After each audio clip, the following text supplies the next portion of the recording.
La pédagogie socio-affective, ce qu'on voulait, c'est que les élèves apprennent les parties de leur cerveau, apprennent comment fonctionne leur cerveau, puis ils apprennent des stratégies pour mieux gérer leur comportement. J'ai créé une thématique autour de mes cours, une thématique où que les élèves vont se transporter d'île en île, puis chaque île représente la fonction exécutive qu'on va travailler.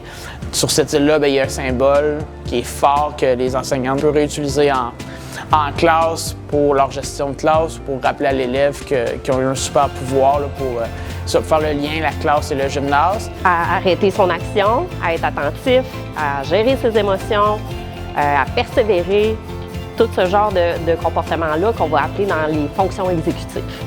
Il y a des personnages qui sont symboliques à chaque île. Donc, ça me permet d'aller chercher l'attention, l'intérêt de l'élève parce qu'ils ont hâte d'aller sur une nouvelle île pour rencontrer le personnage, pour voir qu'est-ce qu'ils vont travailler à l'intérieur de cette île-là. La majorité des élèves, ils aiment bouger.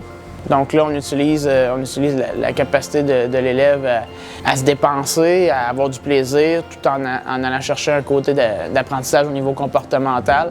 Ça lui permet aussi de faire des liens rapidement, qu'est-ce qui se passe au gymnase, puis en classe.